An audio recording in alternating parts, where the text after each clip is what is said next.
dedicated to the seeker sensing something fundamentally broken in how we connect, or rather, fail to connect with each other. Those who are ready to understand the mechanism creating division and discover pathways beyond it. If this exploration resonates with you, please consider supporting our work. At thelira.com, we design meaningful t-shirts and hand-select crystals, everything crafted and shipped by us.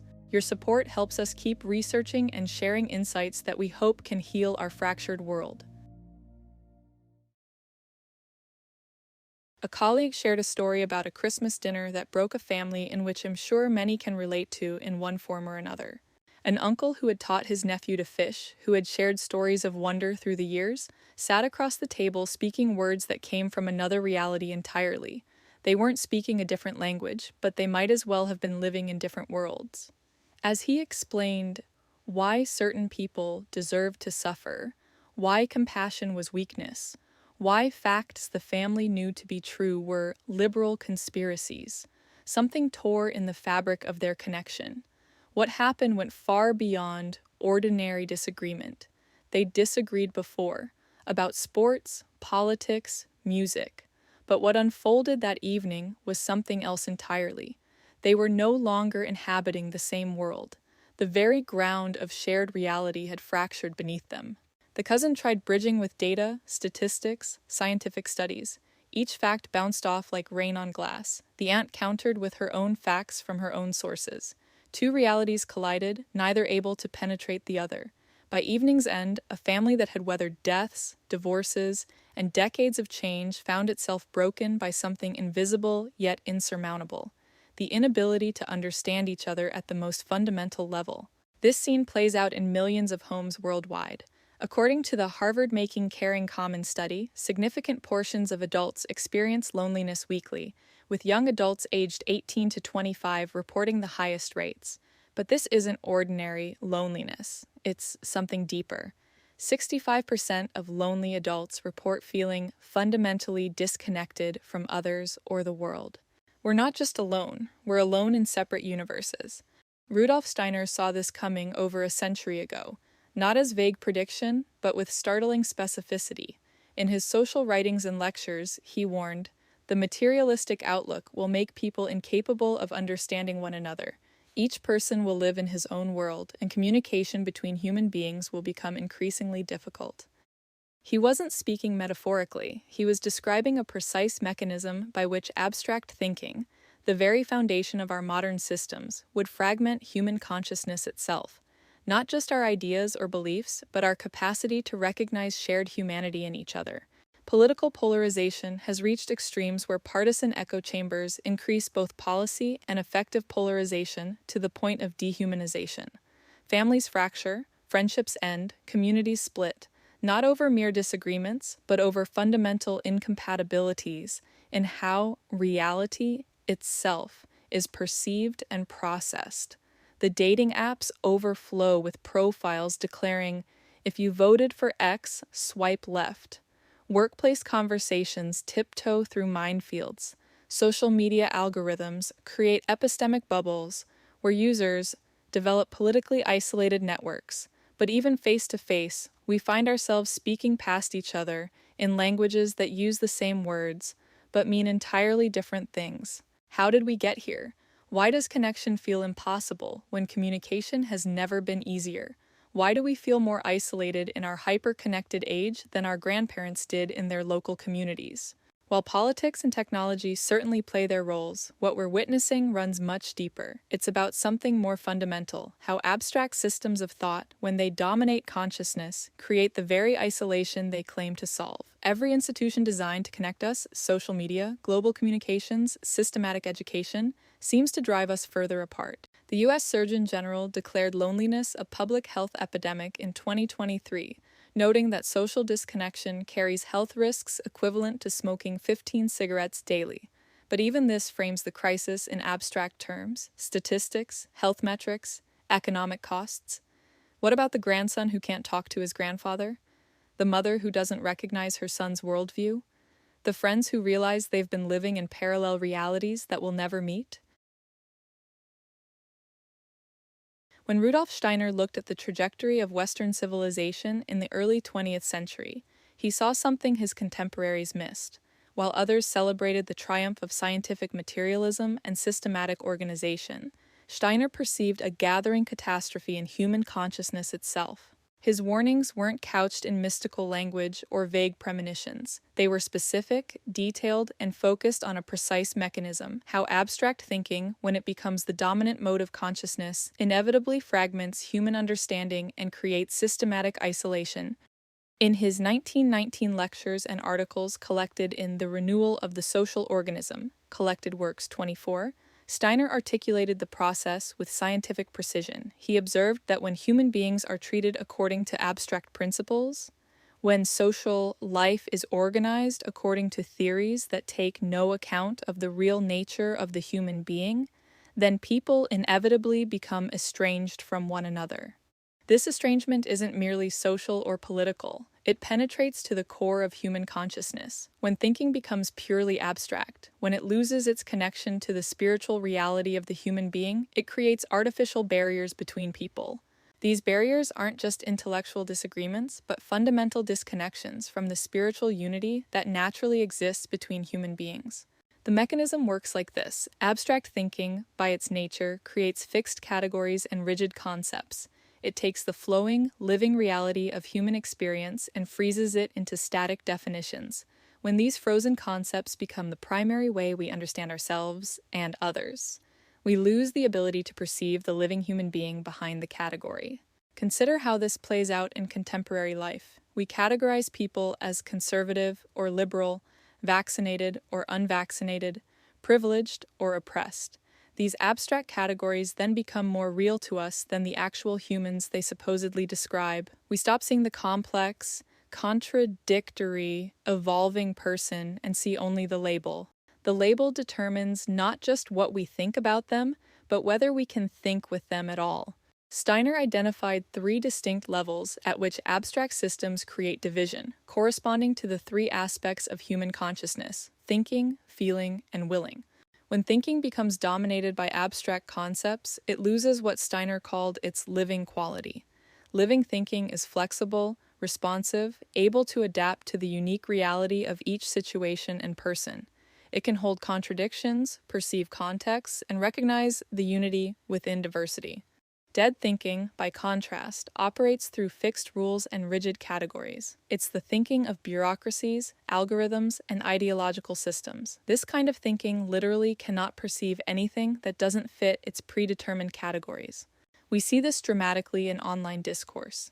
Research shows that echo chambers create incredibly strong epistemic structures that actively exclude and discredit outside sources. People aren't just disagreeing, they're operating from mutually exclusive conceptual frameworks that make understanding impossible. Abstract systems don't just fragment thinking, they distort feeling. When we relate to others through categories rather than direct perception, our emotional responses become reactions to abstractions rather than responses to actual humans. This is why political discourse has become so filled with bitter criticism. We're not responding emotionally to actual people, but to our abstract concepts of what those people represent. The abstraction, Trump supporter, or liberal elite triggers predetermined emotional programs. The actual human being disappears behind the emotional charge attached to the category. The deepest fragmentation occurs at the level of will, our capacity for action and cooperation. Abstract systems, Steiner observed, make genuine cooperation impossible because they reduce human interactions to mechanical transactions between categories. In the economic sphere, we see this most clearly. The gig economy exemplifies this perfection, with algorithmic management creating feelings of dehumanization and workers experiencing being at the mercy of abstract systems. To move further, we must be precise about what Steiner meant by spiritual, as modern consciousness often misunderstands this term. He wasn't referring to religious belief or mystical experiences, but to the dimension of human existence that transcends material categories, the realm of meaning, value, creativity, and genuine human connection. This spiritual dimension is where humans naturally recognize their deep kinship with each other. It's what allows us to see past surface differences to underlying humanity. It's what enables genuine communication, where we don't just exchange information, but truly understand each other's perspective. Abstract thinking, by its very nature, systematically blocks perception of this dimension, not because it's antagonistic to spirituality, but because its very structure excludes anything that can't be reduced to categories and rules. The spiritual dimension is precisely what escapes categorization. It's the living, creative, unpredictable aspect of human existence. In Cultivation of the Spirit and Economic Life, Steiner explains how when societies organize themselves purely through abstract systems, bureaucratic governments, algorithmic platforms, standardized education, they inadvertently eliminate the spaces where spiritual recognition can occur. The precision of Steiner's warnings becomes breathtaking when we examine how they've manifested in contemporary life. Each prediction has unfolded with an exactness that suggests not lucky guessing, but genuine insight into the mechanics of consciousness evolution. Perhaps nowhere is Steiner's warning more perfectly embodied than in social media platforms. Designed ostensibly to connect people, they operate through abstract systems that systematically destroy genuine human understanding. Princeton researchers found that when users constantly react to and share articles from their preferred news sources, they develop politically isolated networks or epistemic bubbles. Once users are in these bubbles, they miss out on more news articles, including those from their preferred media outlets. But the mechanism goes deeper than mere information filtering. Social media platforms reduce human expression to abstract metrics: likes, shares, followers, engagement rates. Human worth becomes quantified, relationships become connections, conversations become threads. Every aspect of human interaction is abstracted into data points that algorithms can process. Consider how social media conflicts escalate. When we encounter a different viewpoint online, we're not meeting a human being, but an avatar, a collection of posts, positions, and tribal markers. The algorithm ensures we see their most inflammatory statements, stripped of context. We respond not to them, but to our concept of what people like that represent. A 2024 study found that verified users on social media can drive polarization and trigger echo chamber formation. When verified user ideologues with entrenched opinions spread their views, their elevated reach creates systematic division. The political sphere demonstrates Steiner's warnings with particular clarity. Abstract ideological categories have replaced human perception to such an extent that research now documents affective polarization, emotional attachment to one's political in-group, and hostility toward the out-group that goes far beyond policy disagreement. Throughout history, people have argued about governance, policy, and values, but they could still recognize each other as human beings with different perspectives. Now, political affiliation determines not just what we think, but whether we can recognize others as fully human. Research on social media polarization during COVID-19 found that right-leaning users formed an almost exclusively closed network, forming a small yet intense political bubble, where information rarely traveled in or out. Different groups literally inhabit different worlds with different facts, different logics, different moral frameworks. The economic sphere provides perhaps the starkest illustration of how abstract systems commodify human existence. In the gig economy, algorithmic management subjects workers to constant surveillance, feedback loops, and standardized expectations, creating what researchers call a stressful environment, where humans must conform to abstract metrics.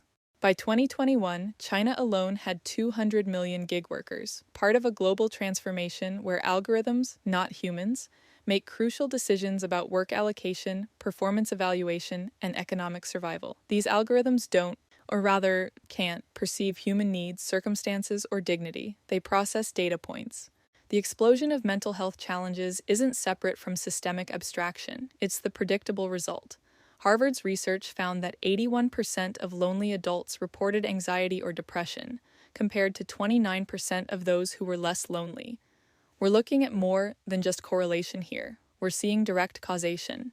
The Surgeon General's advisory notes that loneliness increases risk of heart disease by 29%, stroke by 32%, and dementia by 50%.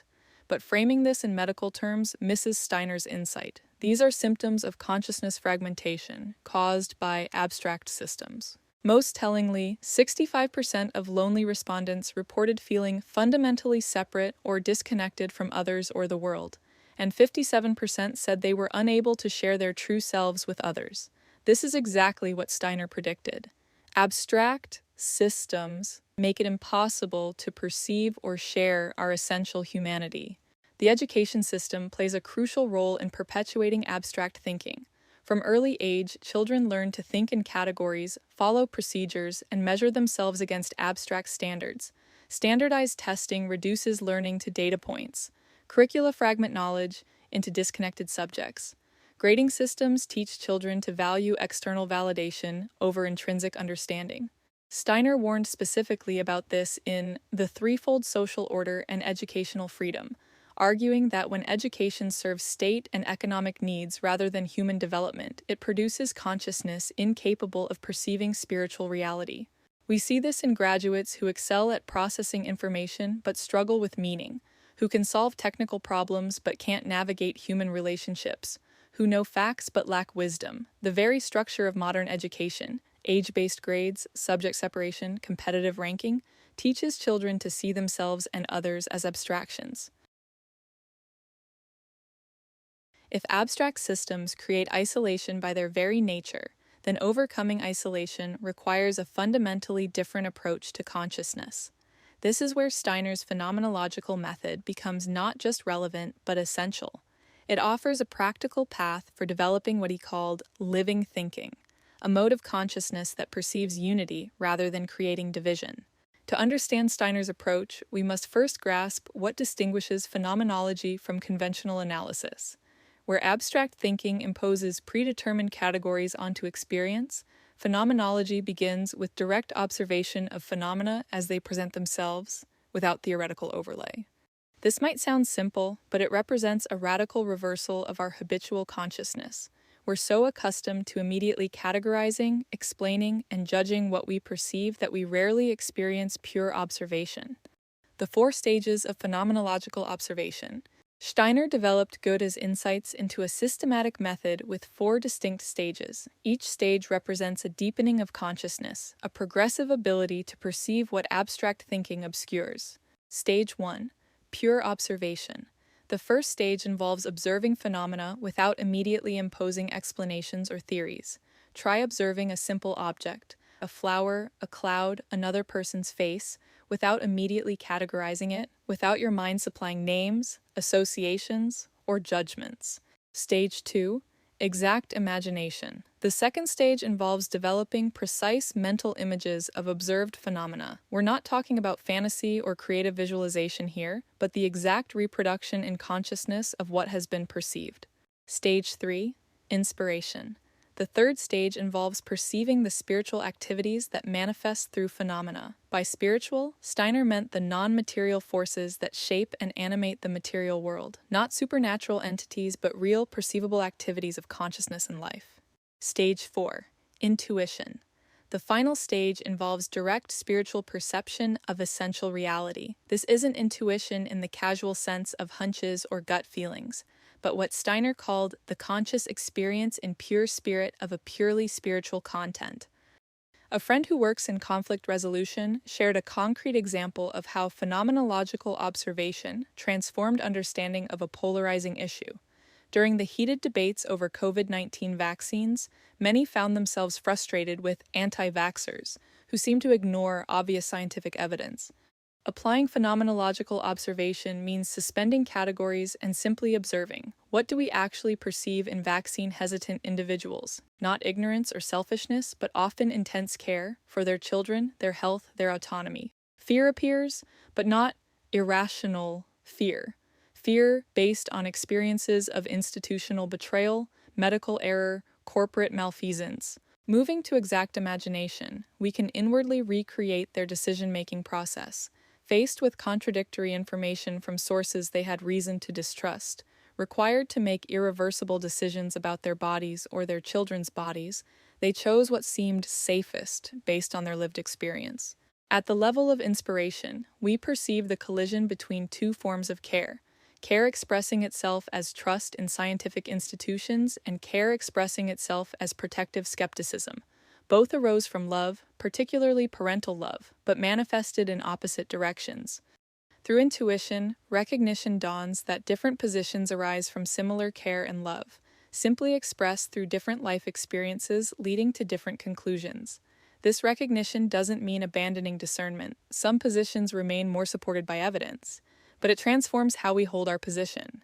Instead of self-righteous certainty, humble conviction. Instead of contempt for disagreement, recognition of shared humanity navigating impossible choices.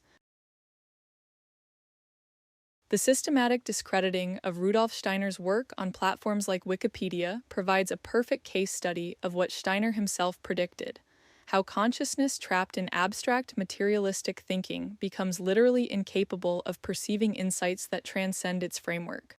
Anyone researching Steiner through Wikipedia encounters immediate red flags. His page bristles with warning tags, dismissive language, and selective quotations designed to discredit rather than inform. Anthroposophy is labeled pseudoscience, his educational methods called controversial, his agricultural insights dismissed as occult. What's revealing isn't the criticism itself. All thinkers should face scrutiny, but the mechanism of dismissal. The editors justify this through Wikipedia's neutral point of view policy, but examine their interpretation of neutrality. Only scientific consensus counts as valid knowledge. By scientific consensus, they mean materialistic science. By definition, any insight that transcends materialism becomes pseudoscience, regardless of its practical results or philosophical coherence. But the Wikipedia problem goes deeper than intellectual bias. Read the talk pages where editors debate Steiner's article, and you'll find something more revealing: emotional intensity bordering on hostility. Editors who suggest more balanced treatment are attacked, accused of being anthroposophist POV pushers, threatened with bans. This emotional charge is exactly what Steiner predicted. He observed that when people encounter ideas that challenge their fundamental assumptions, they experience fear and react with emotional rejection, rather than genuine inquiry. The vehemence of the attacks on Steiner reveals not confident refutation, but threatened worldview. Here's the profound irony. The very mechanism by which Steiner is dismissed validates his insights. He predicted that abstract materialistic thinking would 1. Create barriers to understanding. 2. React emotionally when challenged. 3. Use institutional power to exclude alternatives. 4. Be unable to perceive its own limitations. Each of these predictions is fulfilled in how his work is treated. The Wikipedia editors demonstrate exactly the consciousness fragmentation Steiner described: their inability to perceive value in non-materialistic insights, their emotional hostility to challenges, their use of institutional power to maintain worldview, all confirm Steiner's analysis. Let me show you exactly how this dismissal unfolds in real time. The Anthroposophy page begins with this framing. Anthroposophy, a philosophy founded by Rudolf Steiner, postulates the existence of an objective, intellectually comprehensible spiritual world. Critics have termed anthroposophy's premises pseudoscientific. Before readers can explore the ideas for themselves, the initial presentation pre-labels and delegitimizes them under the guise of neutrality. Note how critics appears in the second sentence, before any explanation of what anthroposophy actually offers. From the Waldorf Education Talk page, an editor testimonial has stated, "I've given up trying to add balanced material about Waldorf outcomes. Any positive research gets immediately reverted as promotional, while cherry-picked criticisms stay forever."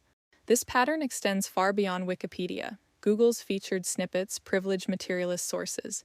Meta's community guidelines penalize discussion of non-mainstream health approaches. Academic journals block publication of non-materialist methodologies. The digital knowledge ecosystem enforces materialist orthodoxy not just through overt bans, but through algorithmic curation and editorial framing. Taken together, these entry point barriers confirm exactly what Steiner warned about: an epistemological lockdown, where spiritual or non-materialist thinking can't even be considered. Not because it's been refuted, but because it's been pre-labeled out of bounds by systems that equate consensus with truth. At the heart of Steiner's diagnosis lies a distinction so fundamental that missing it means missing everything: the difference between living and unliving thinking. We're not speaking in metaphors here. I'm describing two fundamentally different modes of consciousness that operate in completely distinct ways. We'll start off with dead thinking and what it is. Unliving thinking dominates modern consciousness so completely that most people can't imagine an alternative. It's the thinking of bureaucracies, algorithms, ideologies, and academic abstractions. It operates through fixed concepts, rigid categories, and mechanical procedures. Once a thought is formed, it doesn't evolve, adapt, or grow. It merely repeats. The 4 characteristics of unliving thinking. 1. Conceptual rigidity. Dead thinking operates through fixed concepts that cannot adapt to unique situations. 2. Emotional reactivity. Because unliving thinking is disconnected from spiritual reality, it generates emotional reactions rather than genuine understanding. 3. Judgmental attitudes. Unliving thinking judges before understanding because judgment is built into its structure. And 4. Inability to perceive wholes. Perhaps most critically, unliving thinking fragments reality into isolated parts and cannot perceive the living connections between phenomena. When unliving thinking dominates society, specific predictable consequences emerge. Echo chambers. Dead concepts attract those who share them and repel those who don't. Over time, people sort themselves into groups that reinforce their conceptual frameworks. Social media perfects this process. Polarization. As concepts rigidify and groups isolate, positions move toward extremes. Nuance disappears, complexity vanishes, everything reduces to us versus them, right versus wrong, good versus evil. Inability to cooperate. When people think through rigid concepts, genuine cooperation becomes impossible. They can form tactical alliances against common enemies, but they cannot create together because creation requires living thinking that transcends fixed frameworks. Systemic dysfunction. Ultimately, dead thinking creates dysfunctional systems because it cannot perceive or respond to life's actual needs. Bureaucracies designed to serve become obstacles to service. Educational systems meant to nurture growth suppress it. So, what makes thinking living? Living thinking represents a fundamentally different mode of consciousness. Where dead thinking operates with finished concepts, living thinking engages with ongoing processes. Where dead thinking imposes categories, living thinking perceives patterns. Where dead thinking fragments, living thinking connects. The transition from dead to living thinking isn't automatic. It requires conscious development through specific practices. Observation without categorization. Practice perceiving without immediately labeling. Watch a plant grow, observe a child play, listen to music without analyzing. Let phenomena speak before thinking speaks about them. Holding paradox. Instead of resolving contradictions into either-or positions, practice holding both and. How can something be true and its opposite also true? How do opposites create wholes rather than canceling out? Thinking in processes. Instead of focusing on things, perceive processes. Not tree, but treeing. Not river, but flowing. Not person, but becoming. Reality is verbal, not nominal. Feeling into contexts. Before analyzing parts, sense wholes. What's the atmosphere of a situation? What's trying to emerge? What patterns connect seemingly separate elements? Steiner's most profound insight concerns what he called the invisible dimension of human experience, not absent, just unseen by materialist consciousness. This invisible realm contains the very forces that could heal our divisions if only we could perceive them. The invisible isn't supernatural or otherworldly, it's the dimension of meaning, connection, and spiritual activity that exists right here, right now, but escapes perception by consciousness trapped in abstract thinking, like radio waves that surround us constantly, but require a receiver to detect. Spiritual forces work continuously, whether we perceive them or not. This invisible dimension is where genuine human connection occurs. When two people truly understand each other, something passes between them that no physical instrument can measure. When a community acts in genuine solidarity, bonds form that transcend individual interests. When living thinking emerges, it connects with the invisible threads that unite all consciousness. The tragedy of our time is that the very forces that could heal our divisions, empathy, understanding, recognition of spiritual unity, are precisely what abstract systems cannot perceive or value. We're dying of thirst while swimming in water we can't see. Steiner insisted that perceiving the invisible isn't a special gift, but a capacity everyone can develop. Just as physical senses can be refined, a wine taster developing subtle discrimination, a musician hearing harmonic overtones, spiritual senses can be cultivated through practice. This development isn't about believing in something unseen, but about refining perception until the invisible becomes visible. It's empirical in the truest sense, based on direct experience rather than theory or faith. Multiple crises now converge, each traceable to the consciousness fragmentation Steiner predicted. Climate crisis. Abstract thinking separates humans from nature, making ecological destruction seem rational. Economic inequality. Abstract systems concentrate wealth while actual human needs go unmet. Mental health epidemic. Consciousness fragmentation manifests as anxiety, depression, meaninglessness. Political dysfunction. Tribal thinking makes cooperation impossible even on shared challenges. Technological alienation. Digital systems amplify abstraction without wisdom. Each crisis has the same root, abstract thinking creating problems it cannot solve. The solutions exist in Steiner's work, waiting to be discovered and applied. Understanding the mechanism of division points toward practical responses. What we need are lived practices that develop consciousness beyond its current limitations, real actions we can take, not just theories to contemplate. Individual practices for daily exercises toward living thinking include 1. Morning observation. Spend 5 minutes observing something natural without mental commentary. A plant, clouds, your own breath. Notice when categorizing begins and gently return to pure observation. 2. Evening review. Before sleep, review the day backward, from evening to morning. This develops exact imagination and breaks habitual thought patterns. 3. Paradox meditation. Hold two apparently contradictory truths simultaneously. I am separate and connected. Life is meaningful and meaningless. Feel the creative tension without resolving it. And 4. Empathy practice. When encountering someone with opposing views, first sense what they care about before evaluating their position. What love or fear drives their stance? But individual development alone isn't sufficient. We need collective practices that create fields of living thinking, such as study groups, regular gatherings to practice phenomenological observation together, not debate clubs, but perception laboratories where different views complete rather than compete.